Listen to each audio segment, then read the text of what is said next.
sa PAD Makamala sa Quezon City. Magiging naman para sa pangatlong battle natin ngayong gabi. Oh. Shoutout sa Hypebeat from Manila, ni H, ni Joe's Clothing, Decal Republic, Printing ni Pray for Us, tsaka sa Linya Linya. Ayan, maraming salamat sa inyo. Yo, shoutouts din pala sa Dark Horse Clothing ni J Black. J Black pala. Yun, umpisa na natin. Sa kaliwa ko, representing General Trias Cavite, magingay para kay Senyor. Yeah!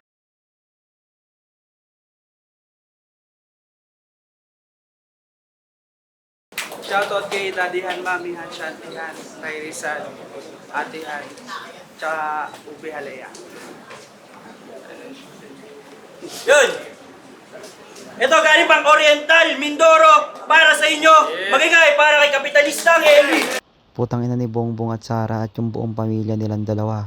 At putang ina ng kapitalismo. At lalong-lalong putang ina ng lahat ng sasali ng numero 1 tournament next year. Pakyo kayong lahat. In progress. Shoutout sa lahat ng pumunta. Magsaya tayo ngayong gabi. Yun. React accordingly. Huwag lang maingay sa likod. Panalo si Eli ng toss coin. Pinili niya mauna. First round para kay Kapitalistang Eli. Sudden impact 8. Go. Yo, alam kong mabibitin ako sa kalaban ko, kaya call out muna. Nasa si Saint Ice. Yung mahilig magpapili ng gamit. Papakitaan kita ng classic. After event, magpupusan tayo ng freestyle. Ikaw na pumili ng topic. Sinabi ko na to sa linya ko sa kalaban ko sa Mindoro, pero uulitin ko ulit para marami kang matamo.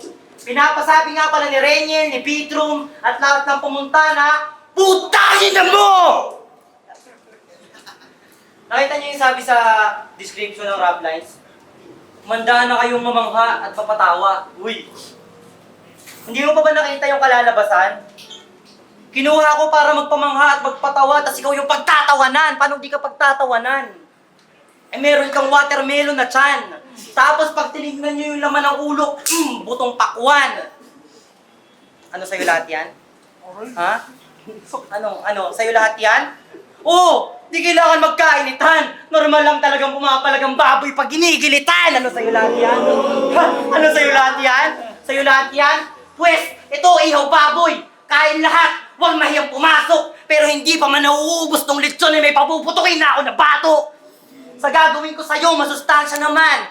Para mas nakakapanlumo. Paluluhurin tong batang pasaway sa munggo habang niluluto. At pakakatasin sagad sa buto ang bawat hampas ng latigo. At pag nakuha ang dugo, hindi masasayang ipapakain kay Rapido. Tapos isisilid sa drum na bakal mala sardinas. Gasolina ay aking sisindihan. At ipakita mas maingay pala talaga ang lata kapag nilagyan ng laman. Alam niyo sinabi niya sa Discord? Kalahati ng Mindoro, NPA. Okay lang, hindi naman masyadong nakakainis. Kaysa naman sa'yo, mukha kang isang buong pulis. Mukha kang SPO1 na sa jogging umiiwas. Putang ina, kamukha mo si General de Bolsinas. Eto si Police Weirdo. Kasi yung iba, pag nagmamaoy, nagkakahamunan. Si Senyor, pag nakainom, bumibili ng rambutan. Tapos, lahat susumbatan, basta napatikman. Tapos sabi sa GC, yun daw ang alter ego name niya. Rambutan. Mag-isip-isip ka nga muna, bago ka maglagay ng pangalan na prutas, siguraduhin muna yung karir mo na mumunga. Putang ina. Nakakatangang, di nakakamangha, pinagtatawanang, di nakakatawa. Akala mo ba sinali ka dito kasi nakitaan ka nila ng angking lyricism? Sinali ka lang dito nila beat room kasi meron silang favoritism. Favor? Autism? Wordplay! Moguloy! Ano sa'yo lahat yan? Hindi. Di nauubusan ng gasolina yan. Talagang tuloy lang sa pangangahoy. Malamang nagmamantika ka, talagang di ka mauubusan ng apoy. Ang taba-taba ang puta. Sa'yo lahat yan? Hindi. Sa tanong na sa'yo lahat yan, ay hindi na ako magpipilit. Tamang sa'yo na lang yan lahat, senyor. Wala namang naiinggit. Tanga. Nine, first round para kay Senyor. Lipat muna. Tangina, pag ganun pala siya gumilit ng baboy. Sa tiyan, putang ina sa liig yun, tanga! Ganun pala yung mga banat ng taga Mindoro. Tangina, sobrang boring pala. Doon napasama ako. Game. Round 1 game? Doon napasama ako sa lineup. So, akala ko prank lang. Tangina, Vitro Matreniel, di ba finals? So, bakit yan lang papauwiin ko to na bahag yung buntot sa likuran? Tangina. Sobrang mahal yung ticket, tapos taga Mindoro. Putek mang yan! Kapitalistang Eli. Pero sa utang ng tropa kahit piso, hindi makalimot. Kapitalistang Eli. Pero yung alak nyo sa probinsya ay gin. Tapos sumasayaw sa pilapil kapag tinatamaan na siya ng syembot. Kapitalistang Eli. Pero tawag sa'yo ni Ma'am MJ Ilay. Tong ina, panalo ka pa dun ha! Kasi mukha ka daw probinsyanong mandurukot. Kapitalistang Eli. Ba kapitalistang Engot! Dito sa underground, siya lang yung battle MC na mukhang rakista. Pero sensya, pinagtapat lang tayo kung sinong mas malasa Calabarzon at Mimaropa. Kaya lang kung matchup natin ay napaaga, doon pa lang sana sa opensiba. Wala lang kapitalista, tsugi na, doon pa lang sa linya-linya. At, sino tinalo mo doon? Paul Ibs? Tangina, tinalo nga lang ni Peyton nung finals yun. At si Peyton, binadibag ng Ron Malais yun. At si Ron Malais, di naman sa pagmamayabang. Tangina, kaibigan ko yun.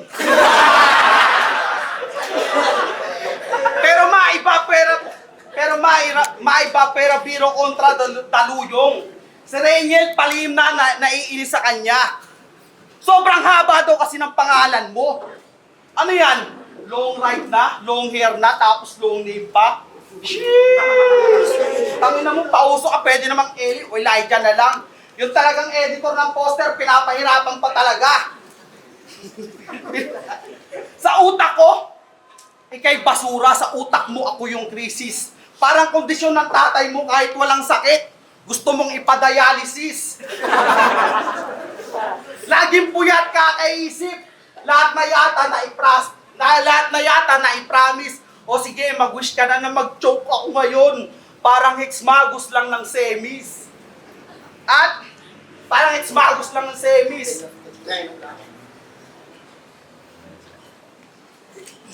Parang hexmagus lang ng semis. Ang dami ko nang napagdaanan.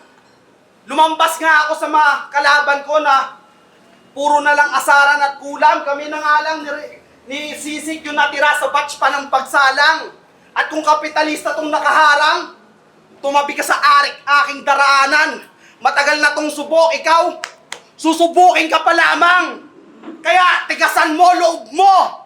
Tomboy na mukhang gangsta na bukalista ng rock. Patunayan mo sa akin na sa battle rap ako yung pinakawak. Dahil kung hindi, ituring mo na tong worst day of your life. Kasi, kapag tinalo kita dito, para kang tinalo ka nang tumalo sa akin lahat. At yan ang sa karir mo na di mo matatanggap. Time! Time, sa'yo nun, para kapitalisang Eli. Sinadya akong huwag siyang gilitan sa leeg. Kasi alam kong siya may utak hangal. Talagang sa tiyan kita gigilitan kasi yung sakit mo mas matagal. Tapos, pakita ko raw na wak siya. Sabi ng taong kulang sa husay. Hindi ko na kailangang i-prove na wak ka, ikaw na mismo yung patunay. Okay, survey. Ang taong di lumingon sa pinanggalingan ay hindi makakarating sa paroroonan, tama? Paano mag-a-apply yun sa mga katulad nitong hindi naman kayang umusad? Bukod sa wala kang sapat na leeg para lumingon, hanggang ngayon, nandiyan ka pa rin sa bungad. Kaya ako nang mga ngaral, sa matanda na to, ilang taong ka na sa battle, di pa rin kabisado ang laro, habang ako 10 buwan, iba na agad ang anyo, at ako mas bata na ang magsasabing, papunta ka pa lang! Papunta ka pa lang! Papunta ka pa rin? Sinasali ka na lang. Kahit yung majority ng matches mo lame. Sinasali lang yung matanda kasi pag senior na sa priority lane. Bakit daw sinalaban siya sa rookie? Sabi ni Iho doon kay Sati, hindi naman veterano agad ang tawag porket may laban ka na marami. Kung ikaw yung nilalaban sa mga bago, dapat malinaw mo na nakikita. Na kung ikaw yung laging tinatapat sa aming mga rookie, malamang ikaw yung mahina. Pinakamatanda, pinakamahinang anyo, pinakitang di lang si Badang ang natitirang bano. Dapat pinakawala na to, pinakawalang laro, pinaka sa mga pinakapikang-pika na ako sa'yo. Kasi sa mga rookie bago, ang taas na expectation sa mga linya na pangwasak. Habang kay senior, sobrang baba, they're just waiting for the worst line to laugh at. Tulad ng, ang pangalan mo DQ, pero dapat Dikya kasi sip-sip ka kay Vidroom. Wow! Sa kabobohan, hindi nagmimintis. Kasi kailan ka pa ba nakakita ng sumisip-sip na jellyfish? Yes! Sugal ka kasi ng sugal. Kaya yung utak mo nalalason. Eh paano ko sabihin kung susuwagin kita na parang layon? O diba? Ang tanga pakinggan. Pansin nyo, 35 years old na siya. Gamunggo pa rin yung utak. Ilang taon nang bumabatil, hindi pa rin kaya kahit 2 pangungusap. Kada chok, kung ano-ano nirarason, pansin nyo ba? Ano ba yan? Ano yan, nakakalimot ka ng mga sinusulat, di ka nakakalimot ng idadahilan? Tulad ng 3 rounds kung lalaruin dito, kasi kagaguhan naman yung pangalan ng liga. Kung walang sumapak sa'yo sa kagaguhan, ako nang bahala sa'yo, halika. Anong tatlong rounds mong nilaro? Yung ginawa mo doon, mas malala pa. Hindi ka naglaro ng 3 rounds, senyor. Naglalaro ka na ng 3 dekada. 10 taong ka na sa rap game. 10 taong ka nang hindi naghahanda. 10 taong ka nang umiedad at 10 taong ka na rin hindi nagtatanda. Pero hindi mo naman talaga kailangan magkabisado, ni hindi mo kailangan magpilit. Kasi paano nga naman makakalimot ang isang taong hindi nag-iisip? The only reason... kinabahan mo English. You've been alive for 35 years and still got nothing on your canvas. You've been laughed at your whole life and the worst part is you're not doing it on purpose. But hopes up, brother. Don't refuse to deny the hate. Just remember, after this battle, you can already use GPT or Google Translate. The only reason I'm setting up in English is because I want to prove a foundational basis. Na putang ina mo, Bongbong at Sara, meron tayong educational crisis. Kahit anong freestyle mo sa akin at magsisigaw ka dyan, hindi ka tatagos. Hindi na ako para mag-isip ng magandang ender. Hindi pa tayo tapos. At, sige, mag-spit ka na ng mga dala mo na lame shit. Magre-review muna ako. May finals pa ako next week. Dan, second round para kay senyor. Tanga na, gising pa. Putang na yung round 2 mo, boring, tanga. Ang sino yung pinakamatanda? Hindi na ako pinakamatandaan dyan na si Mirage, gago ka! At sabi nito, 35 na ako. Nag-birthday na ako noong November 7, 36 na ako! Sige, tamo na, ribat pa! O pag-usapan naman natin yung previous battle niya. Yung previous battle niya, meron akong nakita, 2. Isa sa rap lines, tapos isa sa liga nila, yung kalaban mo doon, nursing. Tapos yung mga nanonood, pangina hindi sa apok yan ha. Yung kalaban mo doon, nursing. Tapos yung mga nanonood, minor de edad pa yung iba. So paano nakapasok yon? Anong tigit nyo? Daon ng mangga? So kapag may dala ka palang sanga, +1 ka na? Panginang liga yan.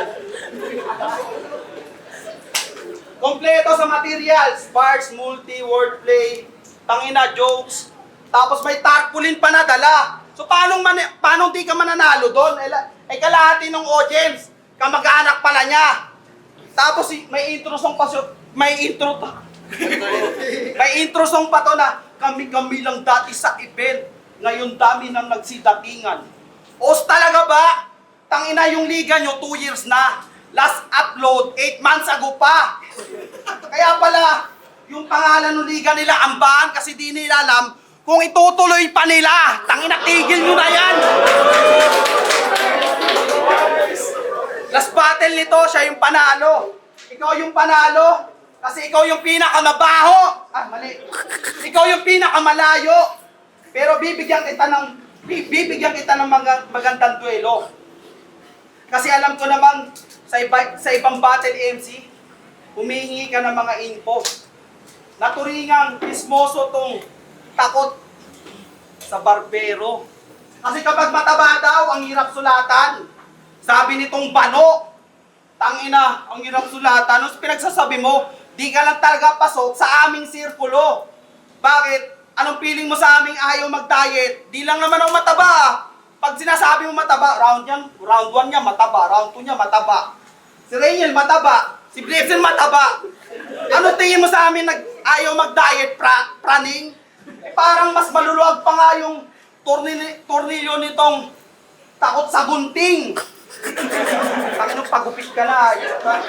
Lugi na sa'yo, barbero. Takot sa gunting. At ayaw daw niya ng sugal. O, sige, pag-usapan natin.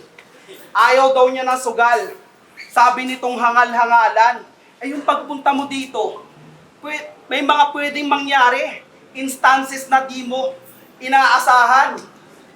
Yung sugal, ayaw mo lang amining hayop ka. Kasi supot ka pa sa kaalaman. Parang awit lang yun ng River Maya, tawag doon, sugal ng kapalaran. Ayaw sa sugal?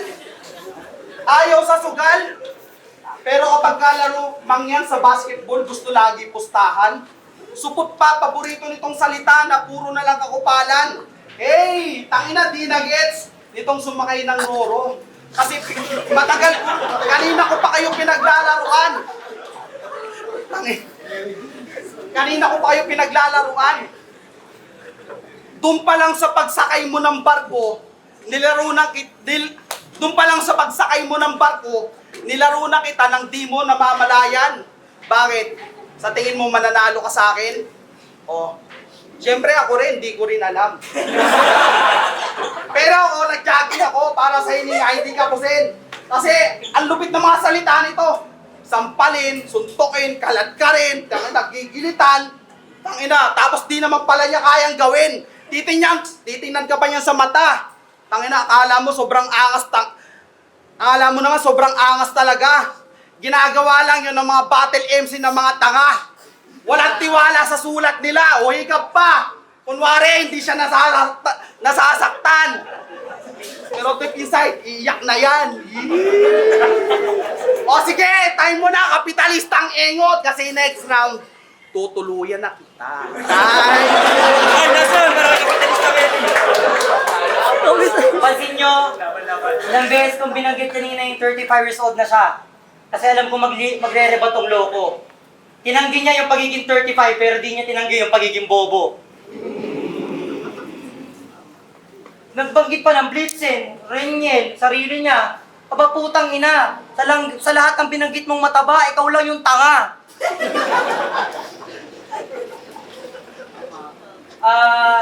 Alam nyo ba, hanga sa kanya kasi parang di siya nagsasabu hanggang ngayon.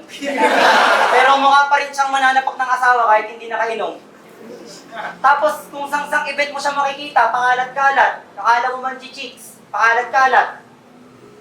Nung pinanganak ka ng mama mo, doon ka lang naman may puke na nawasak. Tapos sisitahin yung pagiging aktivista ko. Sa akin, wala akong karapatang kumalma. Sino ba naman ako para pagsabihan yung taong mas lamang sa akin yung pag-alsa? Anyways, mahal daw pamasahe ng tricycle sa Bulacan. Putang ina mo, mangmang. Anong malang pamasahe ng tricycle doon? Tanga, mataba ka lang. Kung mahal sila maningil ng pamasahe, hanap buhay. Walang problema kung ganun. Ikaw, kung mas mataba ka pa kaysa sa laman ng pitaka mo, kasalanan mo na yun.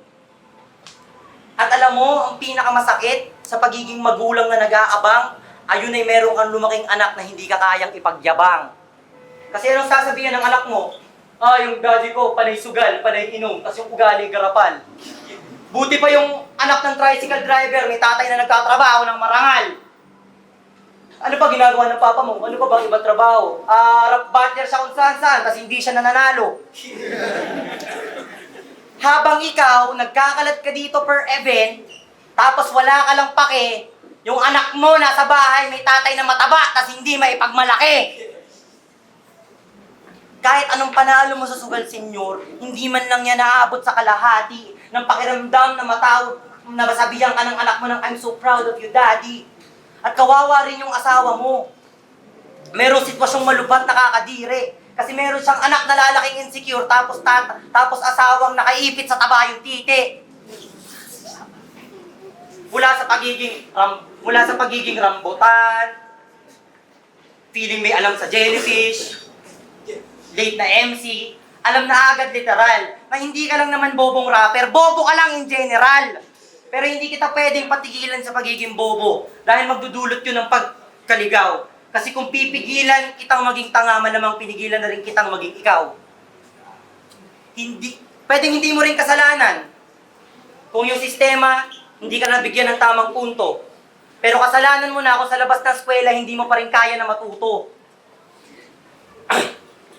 Pwedeng masama lang yung mundo, kaya yung liwanag hindi mo agad nakita. Pero kung pinanganak kang hindi malakas, dapat hindi ka pumayag na lumaking mahina.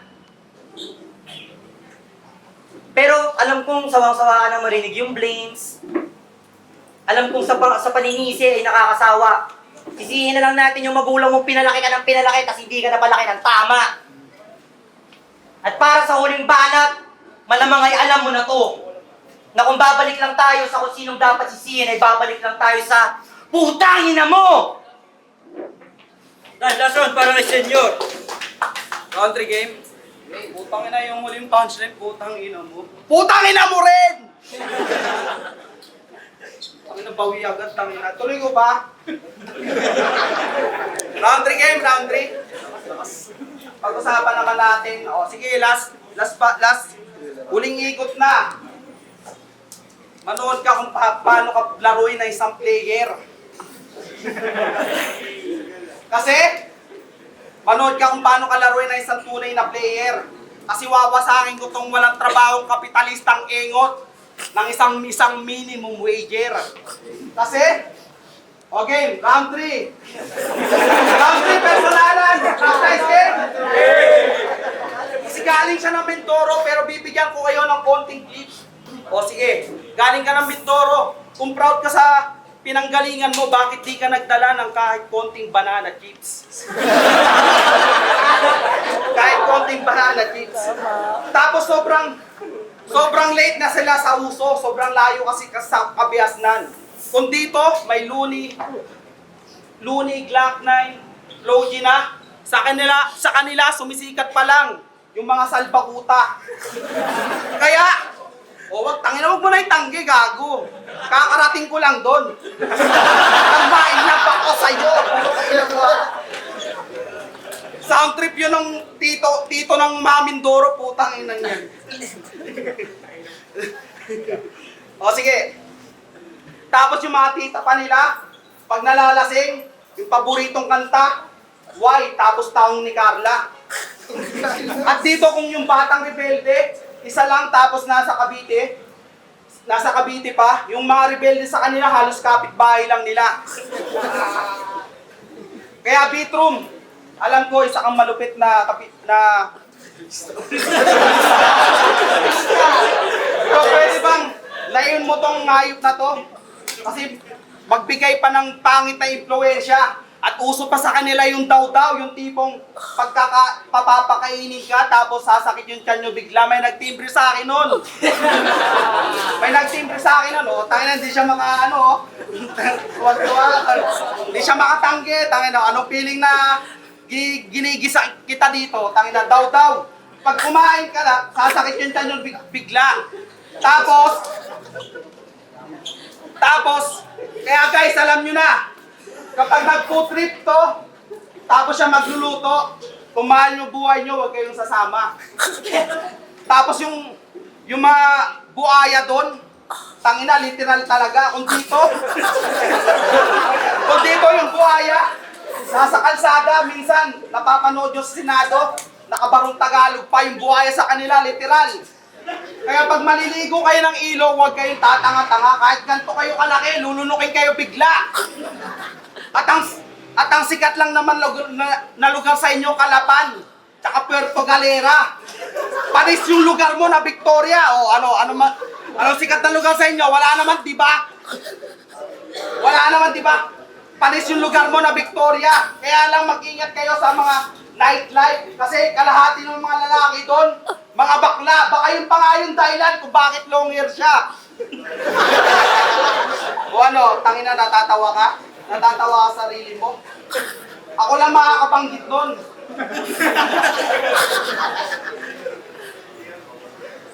But sometimes,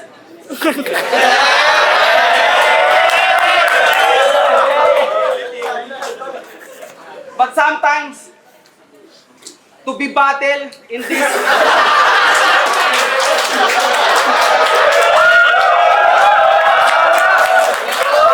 Grabe!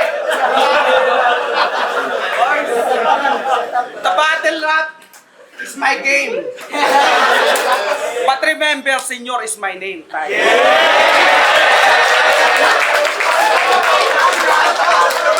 Yo, rap line, sudden impact 8, dito pa rin sa Padma, Kamala. Maging kayo ulit para kay Senyor, tsaka kay Kapitalista. Yun, ang boto ng hurado, 4-1 para kay Kapitalistang Eli. Luto. Hindi, shoutout sa girlfriend ko. Shoutout sa Mindoro Artist Initiative. At saka, yung mga hip-hop against corruption. Yeah. Ako muna. Shoutout sa mga sa mag-ina ko, atihan, dadihan, pamihan, ka ubi halaya ko, ganda yung na solid. Solid si Kapitalistang Eli, sensationally. Judges.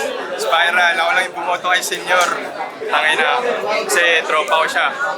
Yun lang, joke lang. Round 1, parang ang hirap tabunan ng round ni Kapitalistang Eli.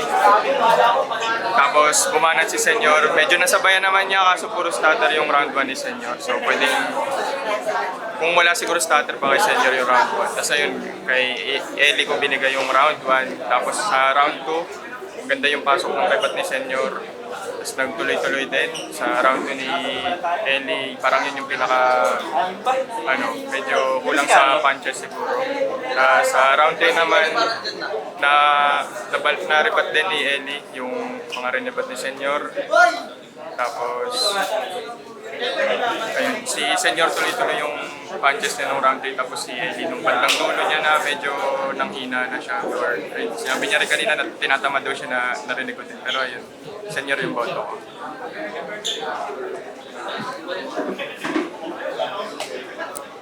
All 3 rounds ko na siya pinoto. Boto ko si Eli. Pero ang entertaining ng ginawa ni Senyor. Ayun, yo, RVRD aka pinakamatalinong judge ng rap lines. Ayun, kung sinong tumanggi, labanan nyo ako next year. Joke lang. Si Kapitalista Eli versus Senyor. First round, sinet ni Eli yung tone ng buong battle. Observational yung pagkakaatake niya kay Senyor. Round 2, isa sa mga pinaka-paborito kong rounds sa rap lines kasi hindi lang siya battle rap, hinaluan niya rin ng teatro yung buong second round kasi sabi niya magre-review daw siya, tapos nag-review nga talaga. Tapos parang yun yung pinaka-turning point ng laban sa akin kasi complete character assassination yung nangyari. Round 1 and round 2 para kay Kapitalistang Eli. Tapos round 3, Kapitalistang Eli, okay yung naspit niya pero parang nag-dip siya ng konti. Yung third round, ni Senyor naman is classic Senyor. So, solid. Kinuha niya ulit yung tempo ng laban. So, Senyor yun. So, 2-1 para kay Kapitalistang Eli. Sorry. Yuan nga pala, binoto ko, bali, si Kapitalistang Eli, bali round 1, Kapitalistang Eli yun, no? So, parang mag-a-adjust pa sa Senyor siguro dahil late. So, yung mga marami yung tumatakbo kay Kapitalistang Eli. Yung tiyan mo, watermelon, tapos utak mo, butong pakwan yun, tapos yung gigilitan. Then, round 2, Kapitalistang Eli yun. So, yun, naibat ni Kapitalistang Eli yung mga angle ni Senyor nung una. Then, yung round 3 naman, tinapla ko na lang kasi medyo lumaylay yung performance ni Kapitalistang Eli doon. Tapos sumulit lang din yung mga angle. Tapos kay Senyor naman, although masaya yung kay Senyor, nagkaano na siya, parang naging starter na tapos hinahanap na lang yung mga linya. Yuan. Maring alas. So, boto ko si Eli. Yung round 1, binigay ko kay Eli. Kasi kung usapan ko entertainment lang siya. Pero yung mga linya ni Eli, nakakasulat. Tapos yung round 2, yun nabasag talaga na siya. Kaya binigay ko yung round 1. Yung round 3 yung pinakamahirap. Pupunta sa marami yung kalokohan ni Senyor o yung mga sulat ni Eli na alam ko na. Pero yun, binoto ko sa round, Ellie pa din. So, yun,